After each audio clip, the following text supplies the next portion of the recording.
کام شریعت اور فقہ حنفی سے متعلقہ مسائل کے ساتھ ایک دفعہ پھر آپ کی خدمت میں حاضری کا شرف حاصل ہے۔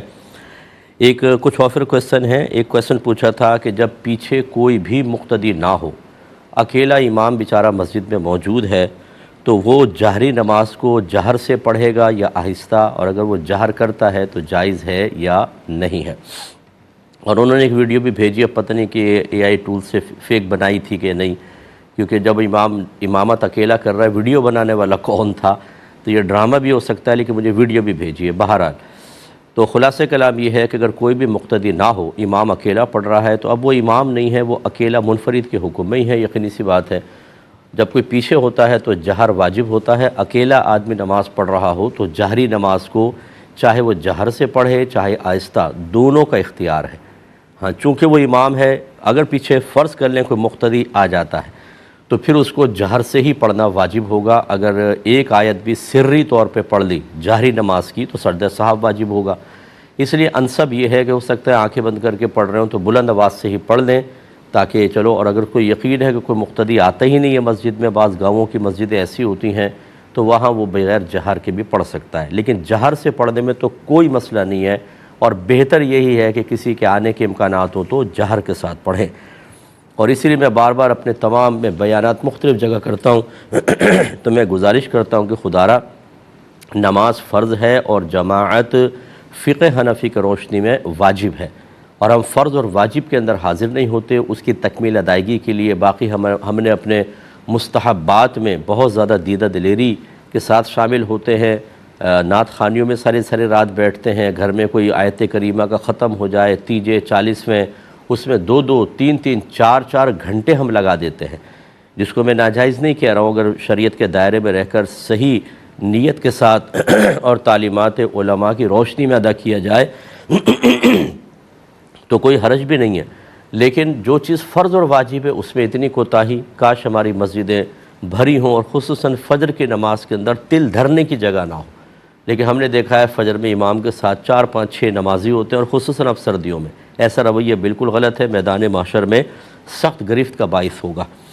یہ کہتے ہیں اگر کسی امام پر کسی مرڈر کی FIR درج ہو تو کیا وہ امامت کر سکتا ہے؟ لوگ ان کے بارے میں طرح کی باتیں کر رہے ہیں۔ پتہ نہیں پہلے میں نے شامل کیا تھا کہ مجھے یاد پڑتا ہے کیا تھا، لیکن بہرحال دیکھیں، جب امام کے ساتھ ایسا کوئی معاملہ ہو کہ وہ مجرم نہیں لیکن ملزم نامزد ہو گئے ہیں، ان پہ ایک الزام ہے، تو جب تک وہ اس سے کلیئر نہ ہو جائیں انہیں امامت نہیں کرنی چاہیے، بلکہ کمیٹی کو ریکویسٹ کرنی چاہیے کہ آپ فی الحال ہٹ جائیں، لوگوں میں تشویش پیدا ہے، ہو سکتا ہے کہ آپ کی وجہ سے بہت سارے لوگ اس مسجد کو چھوڑ کر اور جگہ چلے جائیں، اور اگر امام میں کوئی ایسی شرعی قباحت ہو کہ جو جماعت کے لیے قلت کا سبب بن رہی ہو تو ایسے امام کی امامت ٹھیک نہیں ہوتی ہے۔ بعض تو مکروہ تحریمی بھی قرار دیا ہے، اس لیے امام صاحب کو بھی بغیر برا مانے مصلی چھوڑ دینا چاہیے جب تک کہ کلیئر نہ ہو جائیں کوئی اور امامت کرے۔ ایک بھائی نے پوچھا تھا کہ ہمارے گاؤں میں مسجد میں جو لوگ چندہ دیتے ہیں ان کا نام لیا جاتا ہے اور اعلان کیا جاتا ہے، کیا یہ جائز ہے؟ دیکھیں، اعلان کرنے کا مقصد کیا ہے؟ بعض اوقات لوگ مسجدوں میں چندہ نہیں دے رہے ہوتے تو مؤذن صاحب مائک کھول لیتے ہیں، گاؤں میں نے یہی دیکھا ہے، اور وہ مائک پہ کہتے ہیں مسجد کے لیے چندہ دو، پھر ایک بچہ لاتا ہے، بولتے تمہارے ابا کا نام کیا ہے؟ کہتے ہیں عبداللہ، کہتے ہیں عبداللہ صاحب کے گھر سے 50 روپے آئے ہیں، ماشاءاللہ اللہ ان کو نعمتیں دے، حج کرائے، اور یہ اب وہ ترغیب ملتی ہے اور لوگ جوک در جوک آتے ہیں۔ تو خلاصہ کلام یہ ہے کہ اگر اس طرح کی کوئی حکمت شامل ہو تو بلند آواز سے نام لینے میں حرج بھی نہیں ہے، لیکن دینے والے کو یاد رکھیں اس کی یہی خواہش ہونی چاہیے کہ میرا نام بالکل نہ لیا جائے۔ پھر اگر وہ لوگ کسی صحیح مصلحت کی بنا پر لیں تو یہ ریا کے اندر شامل نہیں ہوگا، لیکن اگر گھر والے ہی کہیں کہ ہمارا مائک پہ نام لیا جائے اور پھر پیسے دیے تو اس کا مطلب ہے اللہ کی رضا ہوگی شامل، لیکن ساتھ اپنا نام اور ایک حفظ نفس، ذرا لوگوں کو مروب اور متاثر کرنا، چونکہ یہ مقاصد بھی شامل ہو گئے تو اس کو ریائے مخلوط کہتے ہیں، کہ اگر اللہ کی رضا بھی ہے اور یہ بھی تو تھوڑا بہت ثواب اور اس کے وجہ سے گناہ بھی ہوگا اور عذاب بھی ہے۔ اور اگر یہ صورتحال ہے کہ اگر یہ مائک پہ اعلان نہ ہوتا تو چندہ نہ دیتے، اب اس لیے چندہ دے رہے ہیں کہ پڑوسی نے دیا اس کا نام آ گیا اور ہمارا نہیں آئے تو بھیج دیا، تو یاد رکھیں ایک نقطہ بھی ثواب نہیں ملے گا، بلکہ اس پر آخرت میں سخت گرفت اور عذاب ہوگا۔ اس لیے اگر آپ یہ پہلی کسی سے پوچھنا چاہیں تو پوچھ سکتے ہیں کہ کون شخص ایسا ہے جو صدقہ کرنے کے باوجود بھی جہنم میں جائے گا؟ وہ یہ ہے جو ریاکارانہ اداکاری کے طور پر صرف دکھاوے کے لیے پیسہ خرچ کرتا ہے، اس کو ایک ذرہ برابر ثواب نہیں ملے گا اور جہنم کا داخلہ اس کے لیے آسان ہو سکتا ہے۔ پہلے کال لیتے ہیں پھر انشاءاللہ اگلے سوالات۔ السلام علیکم۔ وعلیکم السلام ورحمۃ اللہ وبرکاتہ۔ جی مفتی صاحب، میرا کوشچن تیمم کے بارے میں ہے کہ اگر ہم گاڑی میں ٹریٹمنٹ کے لیے جا رہے ہوتے ہیں کہیں تو گاڑی میں نماز پڑھتے ہیں تو تیمم کا کیا صرف نیت ہی کافی ہوگی یا مطلب عبایا وغیرہ ہٹا کے ہاتھ پھیرنا ہوگا؟ ٹھیک ہے، اور میں انشاءاللہ عرض کرتا ہوں، انہی کا سوال لے لیتے ہیں۔ یہ اکثر کوشچن کرتی ہیں اور یہ ٹریٹمنٹ کے لیے آؤٹ آف سٹی بھی جاتی ہیں۔ اب اگر گاڑی کے اندر نماز پڑھنی ہے کیونکہ بعض اوقات روکتے نہیں ہیں تو پھر وضو اگر نہ ہو تو تیمم ہی کرنا ہوگا۔ اس کے لیے ہمارا مشورہ یہ ہے کہ یہ بھی، اور اسی طرح اگر آپ لانگ روٹ پہ جا رہے ہیں اور آپ کو یقین ہے کہ کہیں اترنے کا موقع نہیں ملے گا، آپ بھی، اور جو پلین میں سفر کرتے ہیں، بڑی لمبی لمبی فلائٹس ہوتی ہیں، تو وہ بھی اپنے پاس ایک چھوٹا سا چکنا پتھر رکھ لیں، اپنے بیگ میں رکھ لیجئے گا۔ اور چونکہ فقہ حنفی میں امام اعظم رضی اللہ تعالی عنہ کے نزدیک اگر آپ پتھر سے مسح کر رہے ہیں تو اس پر گرد و غبار کا ہونا، مٹی کا ہونا لازم نہیں ہے، اس پتھر سے بھی ہو سکتا ہے، تو اس سے تیمم کر لیں۔ تیمم کے لیے سب سے پہلے نیت لازم ہوتی ہے، شرط ہے، اگر نیت نہیں کریں گے تیمم نہیں ہوگا۔ یعنی یہ پاکی کی نیت کہ میں نماز کو جائز کرنے کی نیت، یہ کرنے کے بعد پھر اس پتھر کو اپنے دونوں ہاتھوں پہ اچھی طرح ملے اور پھر اپنے چہرے پر مسح کریں گے، سر کے بالوں سے لے کر تھوڑے کے نیچے تک، ایک کان کی لو سے دوسری کان کی لو تک۔ پانی میں تو یہ ہوتا ہے کہ آپ ڈالتے ہیں تو وہ خود اپنی جگہ بنا کے ہر جگہ پہنچ جاتا ہے، لیکن جب آپ مسح کریں گے تو لازم بات ہے کہ آپ کو قصداً اپنا ہاتھ وہاں پہنچانا ہوگا۔ تو اچھی طرح نتنوں کے یہاں، ہونٹوں کے اوپر ہاتھ پھیریں، پورے کوئی جگہ رہ نہ جائے تو مسح کرنا ہوگا۔ اس سے آپ کے اس سوال کا جواب ہو گیا کہ عبایا ہٹائے بغیر خالی نیت کر لے تیمم ہو جائے گا، ایسے نہیں ہوگا، آپ کو چہرے پہ پورا مسح کرنا ہوگا۔ جب مسح کمپلیٹ ہو جائے پھر دوبارہ اس کو ہاتھ پر ملے، پھر الٹے ہاتھ سے سیدھے اس طرح پیچھے پورے ہاتھ پہ پھیر کر لائیں اور اس طرح پورے کوہنی تک مسح ہوگا، اور سیدھے ہاتھ سے اسی طریقے سے اس کی کوہنی سمیت مسح۔ بس یہ دو فرض ہوتے ہیں اور نیت اس میں لازم ہوتی ہے۔ اس کے بعد آپ نماز پڑھ سکتی ہیں، لیکن صرف نیت کرنے سے یا خدا نخواستہ اگر آپ نے عبایا کے اوپر ہی خالی ہاتھ پھیر لیا، اس سے آپ کا مسح بالکل بھی نہیں ہوگا، یہ ذہن میں رکھیں۔ ایک اور کالر ہے۔ السلام علیکم۔ وعلیکم السلام جی بھائی ورحمۃ اللہ وبرکاتہ۔ جی فرمائیے۔ جی صاحب، میرا آپ سے سوال یہ تھا کہ میت کو قبر کے اندر دفن کرنے سے پہلے کیا ہم قبر کے اندر بیٹھ کر قرآن کی تلاوت کر سکتے ہیں؟ کس نیت کے ساتھ؟ ثواب کی نیت سے یا برکت کی نیت کے ساتھ؟ چلے بتاؤ۔ اور دوسرا سوال یہ تھا کہ قبر کے اندر قرآن پاک رکھنا جائز ہے؟ ٹھیک ہے، اور جی، اور آخری سوال یہ تھا کہ قرآن کے اندر جس طرح سورۃ الکافرون کے اندر ہم ایک لفظ پڑھتے ہیں ولا انا کافر ما عبدتم، تو یہاں پر جی ولا انا عابد کافر نہیں ہے، ورنہ تو میں کافر ہوں تو معاذ اللہ کفر ہو جائے گا۔ جی وہ تھوڑا سا وہ جی کوئی بات تو نہیں۔ یہاں پر اس طرح کا جو لفظ ہے اس کو کہیں پر جو ہے وہ ہم کھینچ کر پڑھتے ہیں، انا کو کہیں پر نہیں کھینچا جاتا، جی تو اس کی تھوڑا سی بارے میں وضاحت فرما دیں۔ اچھا چلے میں بتاتا ہوں۔ پہلا یہ کہ میت کو قبر میں اتارنے سے پہلے کوئی شخص قبر میں اتر کے اگر تلاوت کرے تو کیا حکم شرع ہے؟ دیکھیں، یہ کوئی سنت نہیں ہے، نہ یہ کوئی مطالبہ شرع ہے، آپ کا ایک اپنا حسن عقیدت ہے کہ اگر ہم قبر میں اتر کے کریں گے تو اللہ تعالیٰ کی رحمت برکتیں نازل ہوں گی، مردے کو اس کا نفع پہنچے گا، یہ آپ حسن ظن قائم کر سکتے ہیں۔ لیکن جب کسی چیز کے بارے میں قرآن و حدیث سے واضح صراحت نہ ہو تو کوئی یقینی اور حتمی فیصلہ نہیں کر سکتے ہیں۔ آپ بالکل اتر کے پڑھنا چاہیں پڑھیں، در و دیوار گواہ ہوں گے، اللہ کی رحمتیں برکتیں نازل ہوں گی، حسن ظن قائم کر سکتے ہیں کہ ان برکتوں سے اللہ تعالیٰ مردے کے لیے آسانی پیدا کر دے گا، لیکن کوئی کنفرم ایسی چیز نہیں ہے، لہٰذا آپ اندر نہ بھی اتریں، مردے کو ویسی دفنا کے باہر سے سال ثواب کر دیں، اس کی قبر انشاءاللہ نور سے منور ہوگی، جیسے کہ حدیثوں میں آیا۔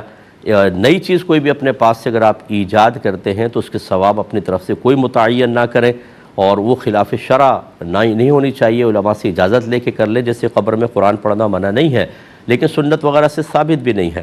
تو ہمارے یہاں یہی ہوتا ہے کہ جب ہم ایک نئے کام کو ایجاد کرتے ہیں، اب کچھ لوگ آپ کو دیکھیں گے پہلے اترے ہوئے پھر وہ بھی اترنا شروع کریں گے، اور یہ ایک نئی چیز مارز وجود میں آ جاتی ہے۔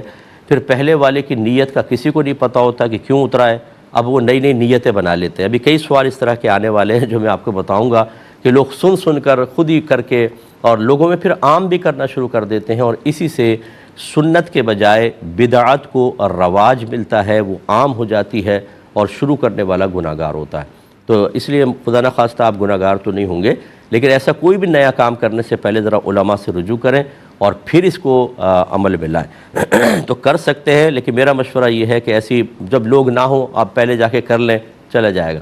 لوگوں کے سامنے تکلفاً اترنا، بھئی قرآن پڑھ رہے ہیں، مردہ رکھا ہوا ہے سب بیٹھے ہوئے ہیں، بھئی قرآن پڑھ رہے ہیں ابھی، اب جتنے بچے دیکھ رہے ہوں گے دوسرے لوگ کہیں گے یہ بھی کوئی مذہب کا حصہ ہوگا، بس وہاں آپ نے بدعت ایجاد کر دی، چاہے آپ کا اچھا قصد و ارادہ تھا، اس کے بعد آپ دیکھیں پورے قبرستان میں یہ چیز شروع ہو جائے گی اور لوگ بھی ایسا کریں گے۔ اس سے خرابی پیدا ہوتی ہے کہ اصل دین سے ہٹتے جاتے ہیں اور نئی نئی چیزیں ہمارے ہاں رواج پاتی رہتی ہیں، جو میرے خیال میں قطعاً مناسب نہیں ہے۔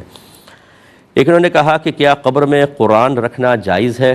جی بالکل نہ رکھیں، اس میں قرآن کی بے حرمتی ہے۔ قرآن پاک پڑھنے کے لیے نازل کیا گیا ہے، نہ کہ قبروں کے اندر رکھنے کے لیے تاکہ مردوں کو نفع پہنچے۔ ہاں چند کلمات اگر کوئی جیسے عہد نامہ کے بارے میں کہا جاتا ہے یا کوئی شجرت شریف ہوتا ہے پیر صاحب کا، وہ بعض لوگ رکھتے ہیں کہ چلو میت کے لیے آسانی ہوگی، کہ ایسے بہت سے واقعات اکابرین سے منقول ہوئے ہیں کہ ان کے ساتھ اچھا معاملہ ہوا تو خواب میں آ کے انہوں نے بتایا، یعنی اللہ نے ان کو آنے کا موقع دیا، کسی کو بتایا، یا بعض بزرگان دین عالم کشف میں جن کو کشف قبور کی نعمت اللہ کی طرف سے حاصل ہوتی ہے، ان کو خود مردوں نے بتایا کہ ہمارے ساتھ ایسا ہوا، تو انہوں نے وہ چیزیں عام کی۔ لیکن بہرحال قرآن کے بارے میں تو کسی نے اجازت نہیں دی ہے اور مناسب بھی نہیں ہے۔ اور جب آپ کچھ ایسا کوئی کاغذ وغیرہ رکھیں بھی، ہمارا مشورہ یہ ہے کہ پلاسٹک کوٹنگ میں کریں اس کو، اور جیسے مردہ لیٹا ہوا ہے اس کے دیوار قبلہ میں ایک تھوڑا گڑھا کھود کر اس میں رکھیں۔ میت کے اوپر نہ رکھیں کہ میت ہو سکتا ہے پھولے گی، پھٹے گی، اور پھر وہ تمام چیزیں آلودہ ہوں گی، اور اللہ کا نام بابرکت چیز کو آلودہ کرنا مناسب نہیں ہوتا، اس لیے اس طرح آپ کر سکتے ہیں کہ قرآن کو نہ رکھیں۔ ایک مختصر سا بریک لیں گے، ہمیں یقین ہے آپ ہمارے ساتھ ہی رہیں گے۔ بسم اللہ الرحمن الرحیم، پہلے کال لیتے ہیں۔ السلام علیکم۔ جی وعلیکم السلام ورحمۃ اللہ وبرکاتہ۔ جی بھائی جان، جناب نذیر احمد بول رہا ہوں سر اکاڑا سے۔ جی فرمائیے۔ تو سر سوال پوچھنا تھا یہ کہ ہمارے ہاں نا سر عموماً قبر میں میت کو دفناتے وقت یا دفنانے کے بعد اذان دی جاتی ہے جی۔ ٹھیک ہے۔ تو سر پوچھنا یہ تھا کہ اگر اذان دینی ہوتی ہے تو دفناتے وقت دی جاتی ہے یا دفنانے کے بعد دی جاتی ہے یا کہ نہیں دینی چاہیے؟ ٹھیک ہے۔ اور دوسرا سوال یہ تھا کہ اگر والد یا والدہ کی قبر پہ جایا جائے تو اصالِ ثواب کے لیے وہاں بیٹھ کر کچھ زیادہ ایسا کیا پڑھا جائے، کیا اصالِ ثواب کیا جائے پڑھ کے زیادہ کہ میت کو زیادہ سے زیادہ ثواب ہو جائے؟ ٹھیک ہے، اور میں انشاءاللہ عرض کرتا ہوں۔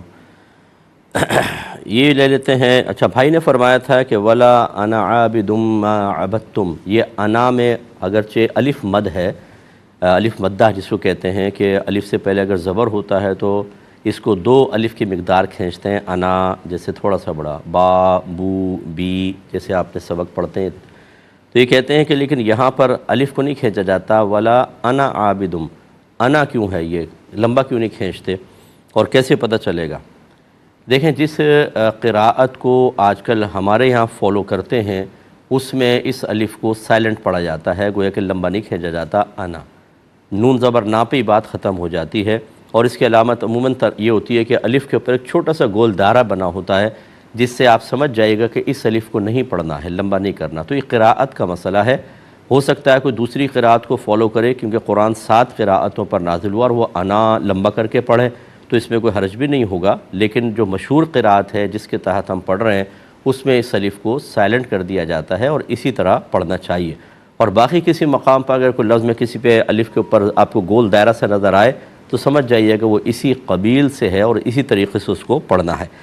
بھائی نے فرمایا کہ ہمارے یہاں قبر میں مردے کو بعض اوقات دفنانے سے پہلے، بعض اوقات دفنانے کے بعد اذان دی جاتی ہے، یہ کب دینی چاہیے اور دینی بھی چاہیے کہ نہیں دینی چاہیے؟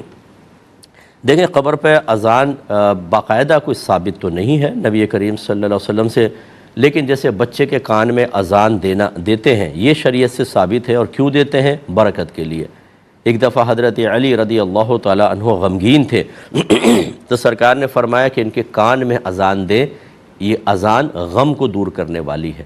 اسی طریقے سے اکابرین نے فرمایا کہ جہاں آگ لگ جائے وہاں اذان دے، اللہ تعالیٰ آگ کو بجھا دیتا ہے، آسانی پیدا ہوتی ہے۔ اس وجہ سے پھر اکابرین نے اجازت دی کہ یہ اذان حقیقتاً وہ اذان نہیں ہے جو نماز کی خبر دینے کے لیے ہوتی ہے یا جماعت سے تھوڑی دیر پہلے کہ بھی فلاں وقت کی نماز کا وقت ہو گیا ہے، بلکہ یہ صرف اسی طرح برکت کے لیے ہے جسے بچے کے کان میں اذان دی جاتی ہے، اگرچہ یہ ثابت نہ ہو، لیکن اگر کوئی اس کو کرتا ہے تو اس کی اجازت ہے۔ اکابرین نے باقاعدہ لکھا ہے اس کو کہ اس کی اجازت ہے، کوئی نہ کرنا چاہے تو لڑائی جھگڑے بھی نہ کرے، نہ یہ کرنا کوئی فرض اور واجب ہے، بس قصد و ارادہ یہ ہو کہ یہ میں ذکر الہی کر رہا ہوں۔ اور انشاءاللہ جو اذان کے فضائل نبی کریم صلی اللہ علیہ وسلم نے بیان فرمائے، جس سے کہ ایک فضیلت یہ ہے کہ جب کوئی مؤذن اذان دیتا ہے تو جہاں تک اس کی آواز جاتی ہے شیطان دور بھاگ جاتا ہے۔ اس کا مطلب یہ ہوا اگر آپ اذان دیں گے تو مردے سے آگ وغیرہ کے اثرات دور ہوں گے، اس کی گھبراہٹ دور ہوگی، برکات کا نزول ہوگا، شیطان دور ہو جائے گا۔ اس وجہ سے اکابرین نے اس کی اجازت دی ہے۔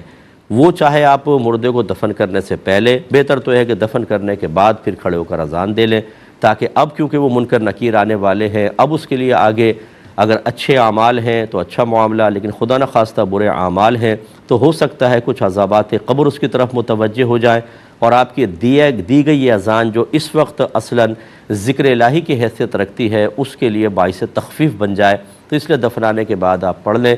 اور اگر کوئی نہیں پڑھنا چاہتا، وہی جیسے میں نے کہا اس میں جھگڑا بالکل نہ کریں، کوئی فرض یا واجب نہیں ہے، نہیں دی اذان کوئی مسئلہ نہیں ہے۔ یہ کہتے ہیں کہ والدین کی قبر پہ جا کے کیا ہم پڑھیں کہ ان کو زیادہ سے زیادہ فائدہ پہنچے؟ دیکھیں بہتر ہے قرآن پاک کی تلاوت کریں اور اس کا ثواب ان کو بخشیں، درود پاک پڑھیں اور ذکر الہی کریں۔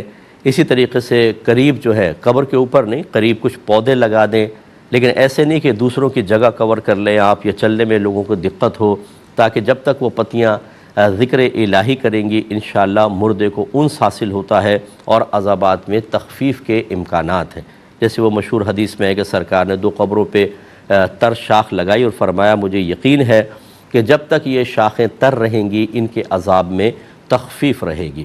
تو علماء نے یہی اس میں لاجک بیان کی ہے کہ جب تک وہ شاخیں تر رہیں گی ذکر الہی کرتی رہیں گی، اور یہ ذکر الہی مردے کے لیے باعث تخفیف ہوگا، حالانکہ یعنی اس کے عذاب کے لیے باعث تخفیف ہوگا، جبکہ ہمیں ان کی آواز بھی نہیں آ رہی، لیکن اللہ تعالیٰ کو علم ہے، اللہ اس کی برکت سے ان کو رفع دے گا۔ اور یہاں تو ہم پڑھ رہے ہیں، آواز بھی آ رہی ہے اور مردہ سنتا بھی ہے اللہ تبارک و تعالیٰ کی عطا سے، اور قریب کی چیزیں گواہ بھی بن رہی ہیں، تو یہ قرآن پاک وغیرہ پڑھ کر ضرور بخشے، بہت اچھی بات ہے۔ ایک بھائی نے کویسچن کیا تھا کہ کیا جنت البقیع کی مٹی جو قبرستان ہے مدینہ شریف کا، کیا یہ زمانہ نبوی صلی اللہ علیہ وسلم والی ہی مٹی ہے، یعنی اس وقت سے ابھی تک وہاں قائم ہے؟ اگر ایسا ہے تو کیا ہم وہاں کی تھوڑی بہت مٹی اٹھا کر برکت کے لیے لا سکتے ہیں؟ دیکھیں پہلی بات تو یہ کہ کوئی کنفرم نہیں ہے کہ وہاں کی وہی والی مٹی ہے کہ نہیں، کیونکہ اتنا اس میں تبدیلیاں ہو چکی ہیں۔ پہلے والی جو بڑے بڑے قبور تھی، قبے تھے باقاعدہ، وہ مسمار کر دیے گئے، ان پہ بلڈوزر چلایا گیا، دوبارہ مطلب یہ کہ ان کو قبروں کو بنایا، اور ہو سکتا ہے بہت ساری نئی مٹی ڈالی ہو، اس لیے کوئی کنفرم نہیں ہے کہ یہ اس میں ابھی تک زمانہ نبوی والی مٹی موجود ہے۔ اور فرض کر لے اگر ہو بھی تو قبرستان سے اس طرح مٹی اٹھا کر لانا شرعاً جائز نہیں ہے، وہ قبرستان وقف ہوتے ہیں اور وقف کی کوئی بھی چیز اپنے قبضے میں آپ نہیں لے سکتے ہیں۔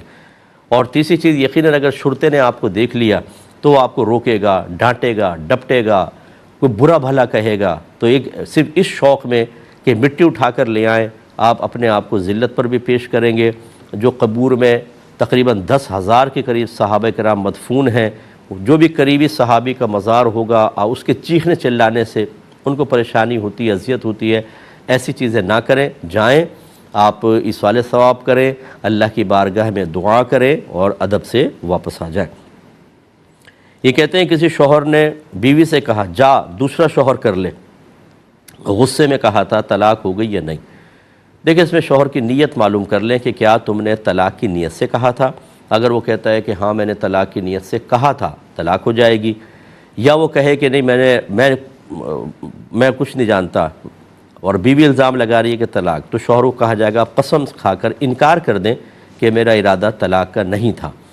تو اگر وہ اقرار کر لے تب بھی ہو جائے گی، اگر وہ قسم کھانے سے انکار کر دے تب بھی ہو جائے گی، اور اگر وہ قسم کھاتا ہے کہ میرا ارادہ بالکل طلاق کا نہیں تھا تو پھر ان الفاظ کنایہ کو مان لیا جائے گا اور بیوی کو طلاق نہیں ہوگی۔ تو یہ شوہر پر موقوف ہے، اس کی نیت معلوم کرنے کے لیے قسم کھلوا لیں۔ ایک بھائی نے کہا تھا کہ یہ جمعے میں بیان سے پہلے بعض لوگ مائک پر کافی دیر تک نعتیں پڑھتے رہتے ہیں، جس سے جو لوگ نماز پڑھتے ہیں پہلے سنتیں ان کو شدید تکلیف ہوتی ہے۔ کیا یہ جمعے کے بیان سے پہلے اس طرح نعتیں پڑھنا ضروری ہوتا ہے؟ جی بالکل ضروری نہیں ہے، نہ نعت اس طرح پڑھ سکتے ہیں کہ لوگوں کو تکلیف پہنچے، نہ قرآن پاک کی بلند آواز سے تلاوت کر سکتے ہیں۔ بعض لوگ مسجد میں بیٹھے ہوئے بلند آواز سے قرآن پڑھتے ہیں اور کوئی نماز پڑھ رہا ہوتا ہے، یہ بھی شرعاً جائز نہیں، آواز کو پست کریں۔ یہ نہیں کہہ سکتے آپ کہ بھئی آپ نماز پڑھتے رہو ہم تو نعت پڑھیں گے، چاہے تم ڈسٹرب ہو اور تم نعت کو منع کر رہے ہو، اس طرح بالکل ایموشنل بلیک میلنگ کی حاجت نہیں ہے۔ مائک پر ویسے ہی غیر ضروری طور پر جبکہ کوئی جیسے ایک تو ہوتی ہے کہ محفل ہو رہی ہے، کوئی جلسہ رکھا ہوا ہے، اس میں محلے والوں کا بھی ایک ذہن بنا ہوتا ہے کہ چلو ٹھیک ہے جی قرات ہوگی، نعت ہوگی، ہم شریف ہوگی، بیان ہوگا، تو وہ بیچارے برداشت کر لیتے ہیں۔ لیکن اس طرح جمعے کی نماز سے پہلے ہر جگہ یہ رائج نہیں ہے، بعض جگہوں پر بلند آواز سے پڑھتے ہیں، پورا محلہ بھی ڈسٹرب ہوتا ہے اور خصوصاً نمازی، یہ چیز صحیح نہیں ہے۔ نعت کو موقوف رکھا جائے جب تک نمازی نماز پڑھ رہے ہیں، اس کے بعد کوئی نہیں ہے تو پھر آپ وہ بھی آہستہ آواز میں، ایسا کہ لوگوں کو تکلیف نہ ہو، اس کا خیال رکھنا بہت ضروری ہے۔ ایک بھائی نے پوچھا ہے کہ نفس کی نفی کیا چیز ہے؟ بعض لوگ کہتے ہیں نفس کی نفی کرو۔ کسی نے کہا کہ جسے کوئی غم نہ ہو یا جسے نفس کی نفی سیکھنی ہو وہ بکری پال لے، کیا یہ صحیح ہے؟ دیکھیں نفس کی نفی سے مراد نفس کی مخالفت ہے، اور نفس کی مخالفت کا مطلب اس کی خواہشات کا رد کرنا ہے۔ نفس کی خواہش تین طریقے سے ہوتی ہے یا تین طرح کی ہوتی ہے۔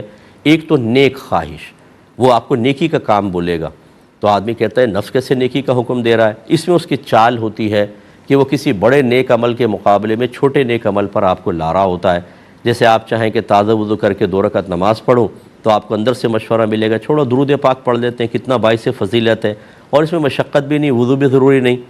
اب یہ بھی ہے، یہ بھی افضل ہے، لیکن اس میں تھی مشقت، تو نفس چاہتا ہے اس میں آ جائے۔ جب اس طرح کا کوئی مشورہ اندر سے ملتا ہے کہ ایک بڑے نیک عمل کے مقابلے میں کسی چھوٹے نیک عمل کی طرف یا کم مشقت والے کی طرف لانے کی دعوت مل رہی ہو، تو سمجھ جائیے گا نفس یا شیطان کی طرف سے، اس کی مخالفت کریں۔ اور مخالفت کا طریقہ یہ ہوگا کہ دونوں ہی عمل کریں، اس کو بولیں یہ بھی کروں گا اور یہ بھی کروں گا۔ دوسری اس کی خواہشات حرام ہوتی ہیں، گناہ کی خواہش دیگر، اس کی تو نفی کرنا، مخالفت کرنا فرض ہے۔ اور تیسری ہوتی ہے مباح خواہشات، نہ گناہ نہ ثواب، آپ بیٹھے رہیں دل چاہے ٹھنڈا پانی پی لوں، چائے پی لوں، انگور کا رس پی لوں، کوئی ریڑھی نظر آئی اس پہ چھولے بک رہے ہیں تو چلو چھولے کھا لیتا ہوں۔ یہ جو اندر کی خواہشات ہیں یہ نفس کی مباح خواہشات ہیں، ان کی بھی مخالفت کرنی چاہیے، لیکن کوئی یہ فرض یا واجب نہیں ہے ان کی مخالفت کرنا، لیکن یہ کوشش کرنی چاہیے کہ حتی الامکان اس کو بھی رد کریں، کیونکہ نفس کی مثال ایک بچے کی سی ہے۔ جب آپ بچے کی ایک ضد پوری کر دیتے ہیں وہ دوسری کروائے گا، دوسری پوری کریں گے تیسری کروائے گا، اور جب وہ اپنی بات منوانے کا عادی ہو جائے پھر آپ اللہ کا واسطہ دیں یا رسول کا، وہ کہنا نہیں مانے گا۔ یہ نفس ہوتا ہے کہ آپ نے ایک مباح خواہش پوری کر دی، اس نے کہا چائے پلاؤ، حاضر ہیں، گلاب جامن کھلاؤ، حاضر ہیں، شربت پی لو، حاضر ہیں صاحب، بوٹی کھاؤ، بوٹی کھا لی، ہر چیز آپ مان رہے ہیں۔ اس کے بعد پھر وہ کہتا ہے نماز نہیں پڑھو، تو آپ کے اندر اتنی ہمت باقی نہیں ہوگی کہ آپ مقابلہ کر لیں۔ اس لیے بھی ان مباح خواہشات سے رک نہیں سکتا آدمی، تو اس میں طریقہ یہ ہوتا ہے کہ جیسے 10 خواہش یہ ذہن بنا لیں کہ روزانہ جتنی مباح خواہشات ہیں ان میں سے 5 تو ایسی ہوں گی کہ میں رد کروں گا اور بالکل نہیں کروں گا، 5 ڈیلی ایسا کریں، اور باقی جو میں پوری کروں گا وہ فیس لے کے پوری کروں گا۔ مثلا 5 تو آپ نے رد کر دی، پھر 6ٹھی خواہش بیدار ہوئی ٹھنڈا پانی پینے کی، آپ نے کہا پلاتا ہوں لیکن پہلے 20 دفعہ درود شریف پڑھ، راضی ہو جائے 20 دفعہ درود شریف پڑھیں، پھر یہ آپ پئیں، انشاءاللہ کبھی باطن کے اندر سیاہی پیدا نہیں ہوگی بلکہ نور میں اضافہ ہوگا۔ اور میری کتاب آپ قرب الہی لے لیں، جس میں اس سے زیادہ کہیں تفصیل کے ساتھ نفس، شیطان اور فرشتے کی دعوت کے درمیان تفریق کس طرح قبول کرنی چاہیے، کب نہیں کرنی چاہیے، بڑی تفصیل کے ساتھ دکھا ہے، انشاءاللہ آپ کو نفع ہوگا۔ قرب الہی نام کتاب کا ہے، وہ آپ لے لیجئے گا۔ ایک مختصر سا بریک لیں گے، ہمیں یقین ہے آپ ہمارے ساتھ ہی رہیں گے۔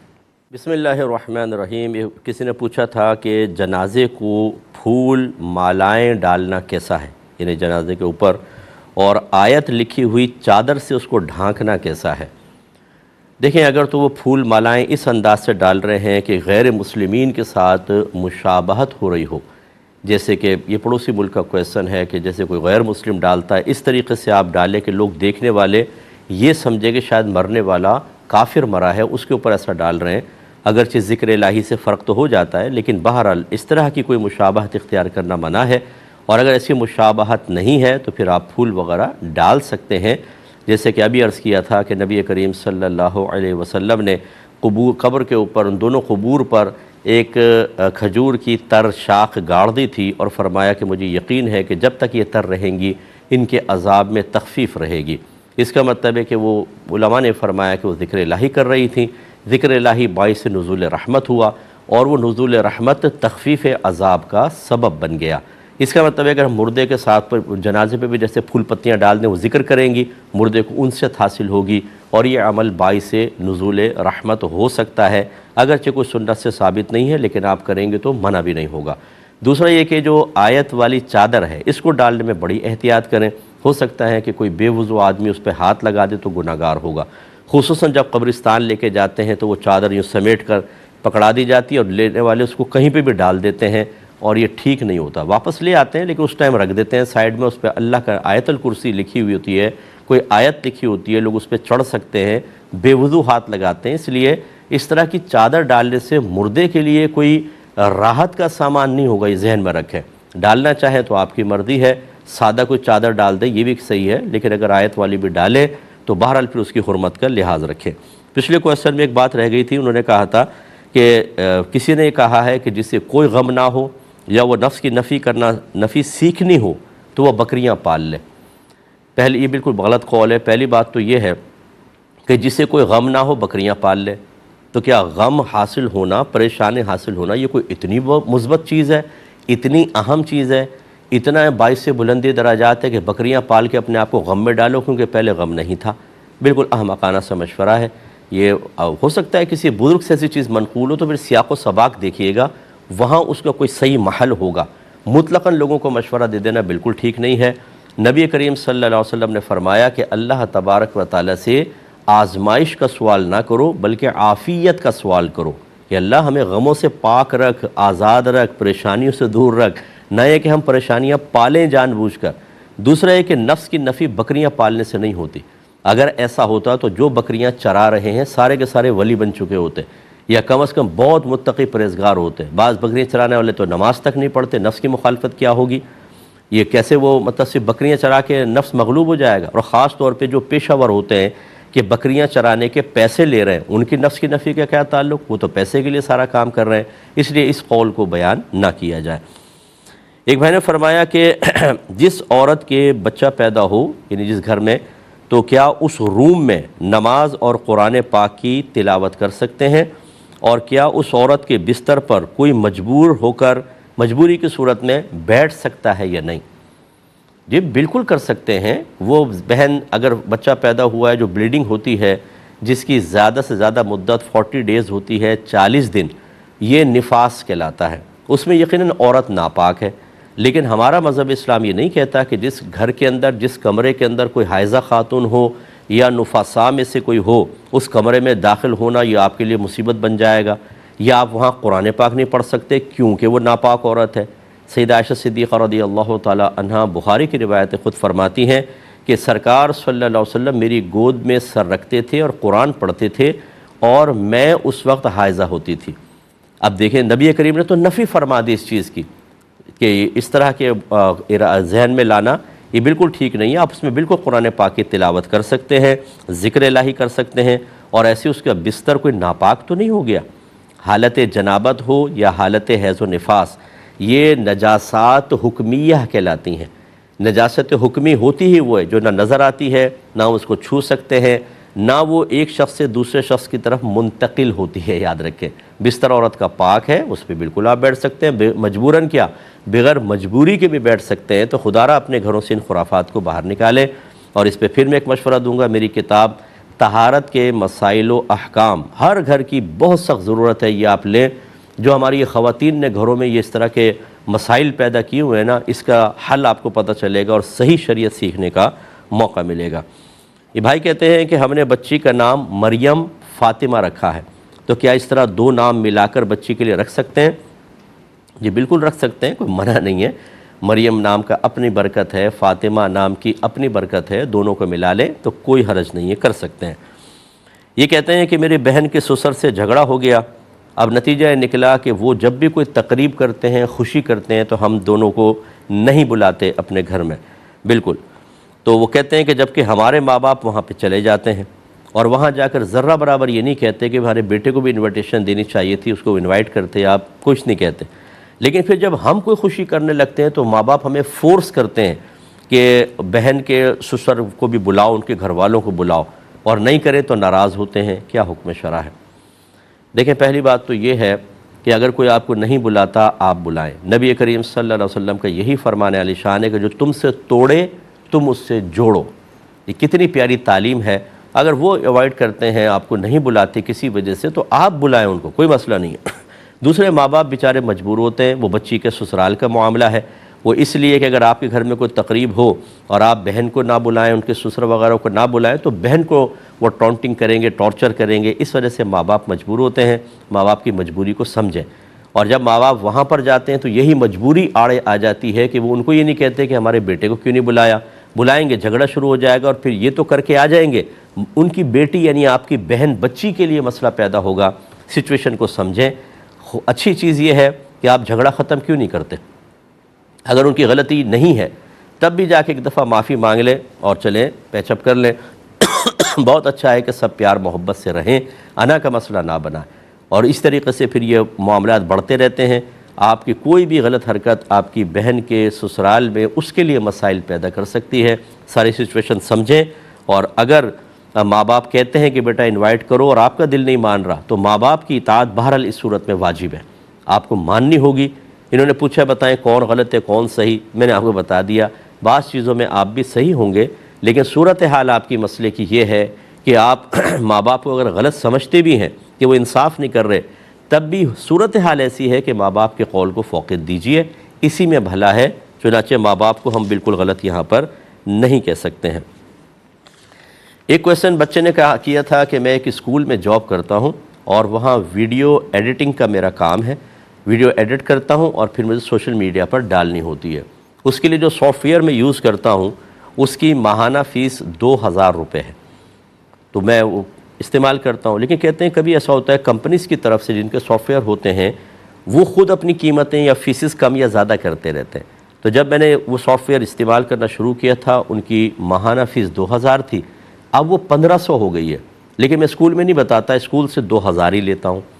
دوسرا انہوں نے کہا کہ اگر ہم ویسے دیکھیں تو سالانہ ان کی فیس 24,000 روپے بنتی ہے، یہ جو سافٹ ویئر کمپنی ہے، لیکن اگر ہم ایک ساتھ پورے سال کا اٹھائیں تو 8,000 کے اندر وہ دے دیتے ہیں، یہ پیکج بنایا ہوا ہے۔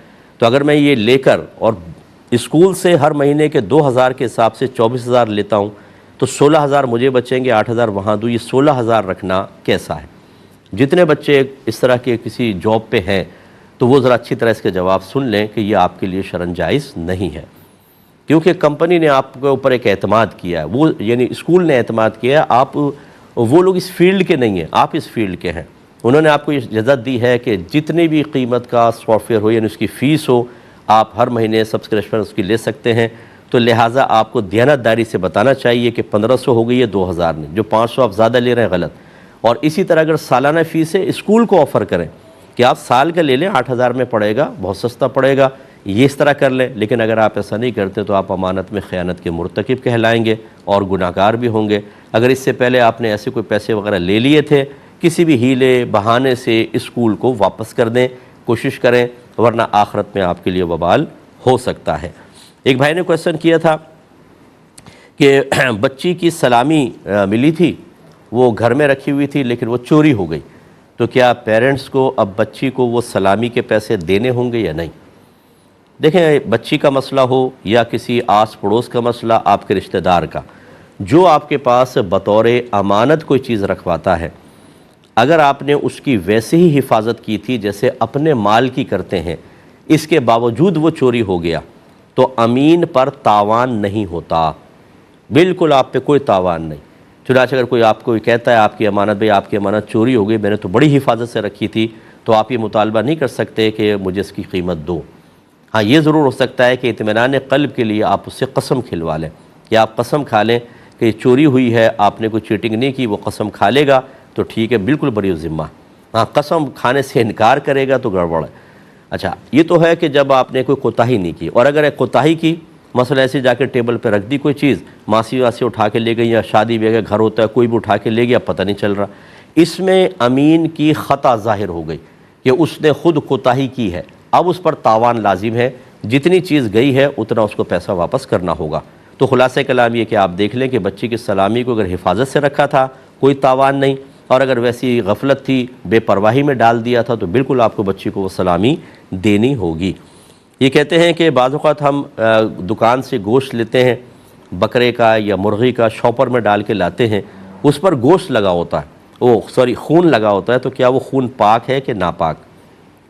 دیکھیں ایک تو ہوتا ہے کہ جب وہ ذبح کرتا ہے سارا خون بہہ جاتا ہے، اس کے بعد وہ گوشت کو رکھ کے کاٹتے ہیں تو تھوڑا بہت اس کے اوپر چکنائی سی اور تھوڑا سا بلڈ سا ہوتا ہے۔ اگر تو اس بہتے خون کا حصہ ہے، جیسے مرغی کو کاٹی ہے، وہ مرغی کے اوپر وہ تھوڑا خون لگ گیا، وہ شاپر پہ لگا، وہ تو بہتا ہی خون تھا، ناپاک ہوگا۔